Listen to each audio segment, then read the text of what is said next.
All welcome to our channel TNPSC. അപ്പോൾ നമ്മൾ മറ്റൊരു SCRT ചാപ്റ്ററാണ് ഇന്ന് പഠിക്കാൻ പോകുന്നത്. 7ാം ക്ലാസ്സിലെ സോഷ്യൽ സയൻസിൻ്റെ കച്ചവടത്തിൽ നിന്ന് അധികാരത്തിലേക്ക്. ചാപ്റ്ററിൻ്റെ പേരാണ് കച്ചവടത്തിൽ നിന്ന് അധികാരത്തിലേക്ക്. നമുക്ക് സ്റ്റാർട്ട് ചെയ്യാം. ഓക്കെ, ആദ്യം തന്നെ ഒരു ബോക്സ് നൽകിയിട്ടുണ്ട്, നമുക്ക് നോക്കാം. കറുത്ത പൊന്നിന് മുണ്ടൊരു കഥ പറയാം. കറുത്ത പൊന്നെന്ന് അറിയപ്പെട്ട എന്താണ്? കുരുമുളക് അല്ലേ. അപ്പം കുരുമുളകിനൊരു കഥ പറയാനുണ്ടെന്ന് പറഞ്ഞിട്ടൊരു ബോക്സാണ് ആദ്യം നൽകിയിരിക്കുന്നത്. നമുക്ക് നോക്കാം. കൂട്ടുകാരെ, ഞാൻ കുരുമുളക്. നൂറ്റാണ്ടുകൾക്ക് മുമ്പുള്ള യൂറോപ്പിലെ കാര്യമാണ് ഞാൻ പറയുന്നത്. മാസങ്ങൾ നീണ്ടു നിൽക്കുന്ന ശൈത്യകാലം ആരംഭിക്കുന്നതിന് മുൻപ് അവിടുത്തെ കർഷകർ അവരുടെ ആടുമാടുകളിൽ കുറച്ച് എണ്ണത്തെ കൊന്ന് ഇറച്ചിയാക്കി സൂക്ഷിക്കുമായിരുന്നു. ശൈത്യകാലത്തെ മഞ്ഞുവീഴ്ച കാരണം മേച്ചിൽപ്പുറങ്ങളിൽ പുൽനാമ്പുകൾ തളിർത്തിരുന്നില്ല. ഇത് തീറ്റ കമ്മിക്കിടയാക്കി മനുഷ്യർക്കും ഭക്ഷ്യക്ഷാമം നേരിട്ടിരുന്നു. കാലികളെ കൊന്ന് ഇറച്ചിയാക്കി സൂക്ഷിച്ചാണ് ഇതിന് പരിഹാരം കണ്ടത്. ഇന്നത്തെ പോലെ വൈദ്യുതിയോ ശീതീകരണ സംവിധാനമോ ഇല്ലാത്ത കാലമാണെന്ന് ഓർക്കുക.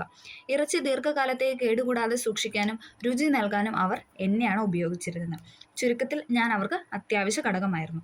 ഞാൻ മാത്രമല്ല, നമ്മുടെ നാട്ടിലെ ഏലം, കറുവപ്പട്ട, ഇഞ്ചി എന്നിവയും അവർക്ക് പ്രിയപ്പെട്ടതായിരുന്നു. ഞങ്ങളെ തേടി പണ്ട് മുതലേ കച്ചവടക്കാർ എത്തിയിരുന്നു. ഓക്കെ, കുരുമുളകിൻ്റെ ഒരു കഥയാണല്ലേ പറഞ്ഞത്. ഓക്കെ, നമുക്ക് നോക്കാം. തുർക്കികൾ കോൺസ്റ്റാന്റിനോപ്പിൾ കീഴടക്കിയത് ഏഷ്യയും യൂറോപ്പും തമ്മിലുള്ള കച്ചവടത്തെ തടസ്സപ്പെടുത്തി. ഈ പശ്ചാത്തലത്തിലാണ് ഇന്ത്യയിലേക്ക് കടൽമാർഗം ഒരു വാണിജ്യപാത കണ്ടെത്താൻ ശ്രമം ആരംഭിച്ചത്. ഇക്കാര്യം നമ്മൾ കഴിഞ്ഞ അധ്യായത്തിൽ പഠിച്ചു. സമുദ്രത്തിലും ഒരു വാണിജ്യപാത കണ്ടെത്തിയതോടെ പോർച്ചുഗീസുകാരും ഡച്ചുകാരും ഇംഗ്ലീഷുകാരും ഫ്രഞ്ചുകാരും കച്ചവടത്തിനായി ഇന്ത്യയിലെത്തി. ഓക്കെ, പോർച്ചുഗലിൽ നിന്ന് കോഴിക്കോട്ടേക്ക്. മെയിൻ പോയിന്റാണ്, ഇമ്പോർട്ടൻ്റ് ആയ ടോപ്പിക്കാണ് നമ്മളിനി സ്റ്റാർട്ട് ചെയ്യാൻ പോകുന്നത്. ഓക്കെ, പോർച്ചുഗലിൽ നിന്ന് കോഴിക്കോട്ടേക്ക്. 1498 മെയ് മാസത്തിലെ ഒരു പ്രഭാതം. 1498 മെയ്. ഓക്കെ, കോഴിക്കോടിന് സമീപമുള്ള കാപ്പാട് തീരത്ത് 3 വലിയ പായ്ക്കപ്പലുകൾ നങ്കൂരമിട്ടു. വ്യത്യസ്തമായ വേഷവും ഭാഷയുള്ള കുറച്ച് പേരായിരുന്നു കപ്പലിൽ. പോർച്ചുഗലിൽ നിന്ന് കച്ചവടത്തിനായി എത്തിയ വാസ്കോഡഗാമയും സംഘവുമായിരുന്നു അത്. അപ്പം പോർച്ചുഗലിൽ നിന്ന് വാസ്കോഡഗാമയും സംഘവും എന്നാണ് കേരളത്തിൽ അഥവാ കോഴിക്കോട്, ഇന്ത്യ എന്നൊക്കെ നമുക്ക് പറയാം അല്ലേ, കോഴിക്കോട് എത്തിയെന്ന് ചോദിച്ചു കഴിഞ്ഞാൽ എന്നാണ്? 1498 മെയ്യിൽ. ഓക്കെ, കോഴിക്കോട് കാപ്പാട് തീരത്താണ് അവർ വന്ന് ഇറങ്ങിയത്. അക്കാലത്ത് കോഴിക്കോട് ഭരിച്ചിരുന്ന സാമൂതിരി രാജാവ് വാസ്കോഡഗാമയ്ക്ക് കച്ചവട സൗകര്യങ്ങൾ നൽകിയിരുന്നില്ല. അതിനാൽ അദ്ദേഹം കണ്ണൂരിലെത്തി. അപ്പോൾ കോഴിക്കോട് വന്നിട്ട് ഇവിടുത്തെ സാമൂതിരി അദ്ദേഹത്തിന് കച്ചവട സൗകര്യങ്ങളൊന്നും നൽകാത്തതുകൊണ്ട് അവരെന്ത് ചെയ്തു? അവർ കണ്ണൂരിലെത്തി. അവിടെ നിന്ന് ആവശ്യമായ വിഭവങ്ങൾ ശേഖരിച്ച് പോർച്ചുഗലിലേക്ക് തിരിച്ചുപോയി. വാസ്കോഡഗാമയെ തുടർന്ന് അൽമേഡ, അൽബുക്കർക്ക് തുടങ്ങിയ പോർച്ചുഗീസുകാർ വാണിജ്യത്തിനായി ഇവിടെ എത്തി. ഗോവ, ദാമൻ-ദിയു എന്നിവയായിരുന്നു ഇവരുടെ പ്രധാന വാണിജ്യ കേന്ദ്രങ്ങൾ. അപ്പം പോർച്ചുഗീസുകാരുടെ പ്രധാന വാണിജ്യ കേന്ദ്രങ്ങൾ ഏതൊക്കെയാണെന്ന് ചോദിച്ചാൽ ഏതൊക്കെയാണ്? ഗോവ, ദാമൻ, ദിയു. ഓക്കെ, ഗോവ, ദാമൻ, ദിയു ഇമ്പോർട്ടൻ്റ് ആണ്. തൃശ്ശൂർ ജില്ലയിലെ കോട്ടപ്പുറം കോട്ടയും കണ്ണൂരിലെ സെൻറ് ആഞ്ചലോ കോട്ടയും നിർമ്മിച്ച പോർച്ചുഗീസുകാരാണ്. ഇവരെ പറങ്കികൾ എന്നാണ് വിളിച്ചിരിക്കുന്നത്. അപ്പോൾ പോർച്ചുഗീസുകാരെ നമ്മൾ പറയുന്നത് പറങ്കികൾ എന്നാണ്. പോർച്ചുഗീസുകാരെ പറങ്കികൾ, പാപ്പ. ഓക്കെ, പാവച്ച് കണക്ട് ചെയ്യുക. പോർച്ചുഗീസുകാരെ നമ്മൾ വിളിക്കുന്നത് പറങ്കികൾ എന്നാണ്. നമ്മുടെ നാട്ടിൽ കാണപ്പെടുന്ന പൈനാപ്പിൾ, പേരയ്ക്ക, പപ്പായ, വറ്റൽമുളക്, കശുവണ്ടി, പുകയില തുടങ്ങിയ കാർഷിക വിളകൾ ഇവിടെ കൊണ്ടുവന്നത് പോർച്ചുഗീസുകാരാണ്. പേരയ്ക്ക, പപ്പായ, പൈനാപ്പിൾ, വറ്റൽമുളക്, കശുവണ്ടി, പുകയില ഇതൊക്കെ ആരാണ് കൊണ്ടുവന്നത് ചോദിച്ചു കഴിഞ്ഞാൽ പോർച്ചുഗീസുകാരാണ്. ഓക്കെ, അച്ചടിയന്ത്രം പ്രചരിപ്പിച്ചും ചവിട്ടുനാടകം എന്ന കലാരൂപം വികസിച്ചും പോർച്ചുഗീസ് ബന്ധത്തിന് ഫലമായാണ്. അതായത് പോർച്ചുഗീസുകാരാണ് എന്തെന്ന് പറയുന്നത്? ഈ ചവിട്ടുനാടകമൊക്കെ കേരളത്തിൽ കൊണ്ടുവന്നത്. ഓക്കെ, നമ്മോട് പറയാം. വാസ്കോഡഗാമയെ തുടർന്ന് അൽമേഡ, അൽബുക്കർക്ക് തുടങ്ങിയ പോർച്ചുഗീസുകാർ വാണിജ്യത്തിനായി ഇവിടെ എത്തി. ഗോവ, ദാമൻ, ദിയു എന്നിവയായിരുന്നു ഇവരുടെ പ്രധാന വാണിജ്യ കേന്ദ്രങ്ങൾ എന്ന് പറയുന്നത്. തൃശ്ശൂർ ജില്ലയിലെ കോട്ടപ്പുറം കോട്ടയും കണ്ണൂരിലെ സെൻറ് ആഞ്ചലോ കോട്ട. അപ്പോൾ തൃശ്ശൂർ ജില്ലയിലാണ് ഏതെന്ന് പറയുന്നത്? കോട്ടപ്പുറം കോട്ട സ്ഥിതി ചെയ്യുന്നത്. കണ്ണൂർ ജില്ലയിലാണ് സെൻറ് ആഞ്ചലോ കോട്ട സ്ഥിതി ചെയ്യുന്നത്. പറങ്കികൾ എന്നാണ് നമ്മൾ പോർച്ചുഗീസുകാരെ വിളിക്കുന്നത്. പേരയ്ക്ക, പപ്പായ, വറ്റൽമുളക്, കശുവണ്ടി, പൈനാപ്പിൾ, പുകയില തുടങ്ങിയ കാർഷിക വിളകൾ കൊണ്ടുവന്നതും പോർച്ചുഗീസുകാരാണ്. അച്ചടിയന്ത്രം പ്രചരിപ്പിച്ചതും അതോടൊപ്പം ചവിട്ടുനാടകം എന്ന കലാരൂപം വികസിപ്പിച്ചു കൊടുത്തൊക്കെ പോർച്ചുഗീസുകാർ ആണ്. ഓക്കെ, ഇന്ത്യയിൽ കൂടുതൽ വാണിജ്യ കേന്ദ്രങ്ങൾ സ്ഥാപിക്കാൻ പോർച്ചുഗീസുകാർക്ക് കഴിഞ്ഞില്ല. അതിൻ്റെ കാരണം നമുക്കൊന്ന് നോക്കാം. മറ്റ് യൂറോപ്യൻ ശക്തികളുമായി മത്സരിക്കാനുള്ള സാമ്പത്തികവും സൈനികവുമായ ശേഷി പോർച്ചുഗീസുകാർക്ക് ഉണ്ടായിരുന്നില്ല. പ്രാദേശികമായ ചെറുത്തുനിൽപ്പുകൾ നേരിടേണ്ടി വന്നു. സെൻറ് ആഞ്ചലസ് കോട്ടയാണ് കൊടുത്തിരിക്കുന്നത്. ഓക്കെ, മലബാർ തീരം കേന്ദ്രീകരിച്ച് പോർച്ചുഗീസുകാർക്കെതിരെ നടന്ന ചെറുത്തുനിൽപ്പുകൾക്ക് നേതൃത്വം കൊടുത്തത് കുഞ്ഞാലി മരയ്ക്കർമാരായിരുന്നു. അപ്പം മലബാർ തീരത്ത് പോർച്ചുഗീസുകാർക്കെതിരെ ചെറുത്തുനിൽപ്പുകൾ നടത്തിയത് ആരൊക്കെയാണെന്ന് ചോദിച്ചു കഴിഞ്ഞാൽ കുഞ്ഞാലി മരയ്ക്കർമാരായിരുന്നു. സാമൂതിരിയുടെ നാവികപ്പടയുടെ തലവന്മാരായിരുന്നു ആരെന്ന് പറയുന്നത്? കുഞ്ഞാലി മരയ്ക്കർ അല്ലേ. സാമൂതിരിയുടെ നാവികപ്പടയുടെ തലവന്മാരായിരുന്നു കുഞ്ഞാലി മരയ്ക്കർമാർ. പോർച്ചുഗീസുകാരുമായുള്ള ഇന്ത്യയുടെ കച്ചവട ബന്ധങ്ങൾ എന്തെല്ലാമാണെന്ന് നമുക്കൊന്ന് നോക്കാം. അപ്പം ഇത്രയും കാര്യങ്ങളാണ് പോർച്ചുഗീസുകാർ ഇന്ത്യയിൽ വന്നിട്ടുള്ള കാര്യങ്ങളെന്നൊക്കെ പറയുന്നത്. ഇന്ന് നമ്മൾ അടുത്ത പഠിക്കാൻ പോകുന്നത് ഡച്ചുകാരെ കുറിച്ചാണ്. ഓക്കെ, കച്ചവടത്തിനായി യൂറോപ്പിൽ നിന്ന് ഇന്ത്യയിലെത്തിയ മറ്റൊരു വിഭാഗമായിരുന്നു ഡച്ചുകാർ. അപ്പം യൂറോപ്പിൽ നിന്ന് ഇന്ത്യയിലെത്തിയ മറ്റൊരു വിഭാഗമാണ് ആരെന്ന് പറയുന്നത്? ഡച്ചുകാർ എന്ന് പറയുന്നത്. കൊച്ചി, കൊല്ലം എന്നിവയായിരുന്നു അവരുടെ പ്രധാന വാണിജ്യ കേന്ദ്രങ്ങൾ. ഗോവ, ദാമന്തിയു പോർച്ചുഗീസുകാരുടെയും ഇനി കൊച്ചി കൊല്ലക്കാരുടെ എന്ന് ചോദിച്ചു കഴിഞ്ഞാൽ ഡച്ചുകാരുടെ ആയിരുന്നു. നമ്മുടെ നാട്ടിലെ ഔഷധ സസ്യങ്ങളെ പറ്റി പരാമർശിക്കുന്ന ഹോർത്തൂസ് മലബാർക്കിസ് എന്ന പുസ്തകം തയ്യാറാക്കാൻ മുൻകൈ എടുത്ത ഡച്ചുകാരനായ വാൻഡ്രിഡ് ആണ്. അത് ഇമ്പോർട്ടൻ്റ് ആണ്, വയ്ക്കുകയാണ്. ഹോർത്തൂസ് മലബാർക്കിസിന് മുൻകൈ എടുത്ത വ്യക്തിയാണ് വാൻഡ്രിഡ് എന്ന് പറയുന്നത്, ഡച്ചുകാരനായ വാൻഡ്രിഡ്. ഡച്ച് ഗവർണറായിരുന്നു ഇദ്ദേഹം. മലയാളിയായ ഇ.ടി. അച്യുതൻ വൈദ്യരുടെ സഹായത്തോടെയാണ് ഈ കൃതി തയ്യാറാക്കിയത്. അപ്പോൾ ഇ.ടി. അച്യുതനാണ് അദ്ദേഹത്തെ സഹായിച്ചത്. കച്ചവടം സംബന്ധിച്ച തർക്കങ്ങളുടെ ഫലമായി തിരുവിതാംകൂറിലെ രാജാവായ മാർത്താണ്ഡവർമ്മയുമായി ഡച്ചുകാർ യുദ്ധം ചെയ്തു. നമുക്കറിയാം അല്ലേ, കുളച്ചിൽ യുദ്ധം അല്ലേ. 1741 കുളച്ചിൽ വെച്ച് നടന്ന യുദ്ധത്തിൽ ഡച്ചുകാർ പരാജയപ്പെട്ടു. മാർത്താണ്ഡവർമ്മ എന്താണ് അവരെ തോൽപ്പിച്ചു. ഇതോടെ ഇന്ത്യയിൽ ഡച്ചുകാരുടെ അടിത്തറ നഷ്ടമായി. ഡച്ചുകാരെ ലന്തക്കാർ എന്നാണ് വിളിക്കുന്നത്. ഡച്ചുകാരെ നമ്മൾ എന്താ വിളിക്കുന്നത്? ലന്തക്കാർ. പറങ്കികൾ എന്ന് പറഞ്ഞു കഴിഞ്ഞാൽ പോർച്ചുഗീസുകാർ, ലന്തക്കാർ എന്ന് പറഞ്ഞു കഴിഞ്ഞാൽ ഡച്ചുകാർ. അപ്പം അവരെ തോൽപ്പിച്ച ഏത് യുദ്ധത്തിലൂടെയാണെന്ന് ചോദിച്ചു കഴിഞ്ഞാൽ കുളച്ചിൽ യുദ്ധം 1741, മാർത്താണ്ഡവർമ്മയും ഡച്ചുകാരും തമ്മിൽ. പിന്നെ നമ്മൾ പറഞ്ഞത് ഹോർത്തൂസ് മലബാർക്കിസ് എന്ന പുസ്തകത്തിനെ പറ്റിയായിരുന്നു. അത് എഴുതിയത് അല്ലെങ്കിൽ അതിന് തയ്യാറാക്കാൻ മുൻകൈ എടുത്ത വ്യക്തിയാണ് ആരെന്ന് പറയുന്നത്? വാൻഡ്രിഡ് അല്ലേ. അദ്ദേഹത്തെ സഹായിച്ച മലയാളിയാണ് ഇ.ടി. അച്യുതൻ. ഓക്കെ, അടുത്തത് ഇംഗ്ലീഷുകാരുടെ വരവ്. ഇന്ത്യ, ചൈന തുടങ്ങിയ രാജ്യങ്ങളുമായി കച്ചവടം നടത്താൻ 1600 ലണ്ടനിൽ ഇംഗ്ലീഷ് ഈസ്റ്റ് ഇന്ത്യ കമ്പനി രൂപീകരിച്ചു. ലണ്ടനിൽ ഇംഗ്ലീഷ് ഈസ്റ്റ് ഇന്ത്യ കമ്പനി 1600 രൂപീകരിച്ചു. കമ്പനിയുടെ ഇന്ത്യയിലെ ആദ്യത്തെ വാണിജ്യ കേന്ദ്രം ഗുജറാത്തിലെ സൂററ്റ് ആയിരുന്നു. മദ്രാസ്, കൊൽക്കത്ത, ബോംബെ എന്നിവിടങ്ങളിലും അവർ വാണിജ്യ കേന്ദ്രങ്ങൾ സ്ഥാപിച്ചു. അടുത്താണ് ഫ്രഞ്ച് വാണിജ്യ ബന്ധങ്ങൾ. 1664 ഫ്രഞ്ച് ഈസ്റ്റ് ഇന്ത്യ കമ്പനി സ്ഥാപിച്ചു. ഇതോടെ കച്ചവട ലക്ഷ്യവുമായ ഫ്രഞ്ചുകാർ ഇന്ത്യയിലെത്തി. അപ്പോൾ 1664 ഫ്രഞ്ച് ഈസ്റ്റ് ഇന്ത്യ കമ്പനി സ്ഥാപിച്ചത്. ഇംഗ്ലീഷ് ഈസ്റ്റ് ഇന്ത്യ കമ്പനി ചോദിച്ചു കഴിഞ്ഞാൽ ഏതാണ്? 1600. ഓക്കെ, പോണ്ടിച്ചേരി, മാഹി, കാരക്കൽ തുടങ്ങിയവയായിരുന്നു അവരുടെ പ്രധാന കച്ചവട കേന്ദ്രങ്ങൾ. പോണ്ടിച്ചേരി, മാഹി, കാരക്കലായിരുന്നു ഫ്രഞ്ചുകാരുടെ പ്രധാന കേന്ദ്രങ്ങൾ എന്ന് പറയുന്നത്. ഓക്കെ, അവരുടെ പ്രവർത്തനങ്ങളുടെ ആസ്ഥാനം പോണ്ടിച്ചേരി ആയിരുന്നു. ഇതിൻ്റെ ആസ്ഥാനം എന്ന് പറയുന്നത് പോണ്ടിച്ചേരി ആയിരുന്നു. ഓക്കെ, ഇനി ഇവിടെ ഒരു ഇതുണ്ടോ, ഇന്ത്യയുടെ ഒരു ഭൂപടം. അവിടെ ഇവർ പോർച്ചുഗീസുകാരും ഫ്രഞ്ചുകാരും ഇംഗ്ലീഷുകാരൊക്കെ ഉള്ള അവരുടെ വാണിജ്യ കേന്ദ്രങ്ങളാണ് കൊടുത്തിരിക്കുന്നത്. ഓക്കെ, കച്ചവടാധിപത്യത്തിന് വേണ്ടിയുള്ള മത്സരം. യൂറോപ്യൻ രാജ്യങ്ങൾ ഇന്ത്യയിൽ കച്ചവടാധിപത്യം നേടാൻ വേണ്ടി പരസ്പരം മത്സരിച്ചു അല്ലേ. ഇത്രയും രാജ്യങ്ങളുണ്ടല്ലേ, ഇവരെല്ലാവരും കൂടെ പരസ്പരം മത്സരിച്ചു. പോർച്ചുഗീസുകാരും ഡച്ചുകാരും തുടക്കത്തിലെ പരാജയപ്പെട്ടു. പിന്നീട് ഇംഗ്ലീഷുകാരും ഫ്രഞ്ചുകാരും തമ്മിലായി മത്സരം. അവർ തമ്മിൽ നടത്തിയ മത്സരത്തെയാണ് നമ്മൾ കർണാട്ടിക് യുദ്ധം എന്ന് പറയുന്നത് അല്ലേ. ഇംഗ്ലീഷുകാരും ഫ്രഞ്ചുകാരും തമ്മിൽ നടത്തിയ യുദ്ധത്തെയാണ് എന്തെന്ന് പറയുന്നത്? കർണാട്ടിക് യുദ്ധം എന്ന് പറയുന്നത്. ഈ യുദ്ധത്തിൽ എന്താണ്? ഫ്രഞ്ചുകാർ പരാജയപ്പെട്ടു. അപ്പം ഇംഗ്ലീഷുകാരല്ലേ മൊത്തത്തിലുള്ള ഭരണം എന്ന് പറയുന്നത്. നമുക്ക് നോക്കാം. ഇംഗ്ലീഷ് ഈസ്റ്റ് ഇന്ത്യ കമ്പനി അധികാരത്തിലേക്ക്. അപ്പം എല്ലാവരും തോപ്പിച്ച് എന്താണ്? ഇംഗ്ലീഷ് ഈസ്റ്റ് ഇന്ത്യ കമ്പനി മുന്നോട്ട് വന്നു. അതുകൊണ്ട് തന്നെ അധികാരം അവരുടെ കയ്യിലേക്ക് മാറി. വാണിജ്യാധിപത്യത്തിന് വേണ്ടിയുള്ള മത്സരത്തിൽ വിജയിച്ച ഇംഗ്ലീഷ് ഈസ്റ്റ് ഇന്ത്യ കമ്പനിയുടെ അടുത്ത ലക്ഷ്യം അധികാരം നേടുക എന്നതായിരുന്നു. ബംഗാളിലായിരുന്നു കമ്പനി ആദ്യമായി അധികാരം നേടിയത്. നമ്മൾ കഴിഞ്ഞ ക്ലാസ്സിൽ പറഞ്ഞല്ലേ, അവരുടെ പ്രധാന ലക്ഷ്യവും. കാരണം എന്താണ്? അവിടെ വളക്കൂറുള്ള മണ്ണും ഒരുപാട് കൃഷി കാര്യങ്ങളൊക്കെ നടക്കുമായിരുന്നു അല്ലേ. പരുത്തിയുടെ ഇതും ഒക്കെ നടക്കുന്നതുകൊണ്ട് തന്നെ അവരുടെ കേന്ദ്രം എന്ന് പറയുന്നത് ബംഗാളായിരുന്നു. കാർഷിക സമൃദ്ധിയും കച്ചവട സൗകര്യങ്ങളുമാണ് ബംഗാളിൽ അധികാരം നേടാൻ കമ്പനിയെ പ്രേരിപ്പിച്ചത്.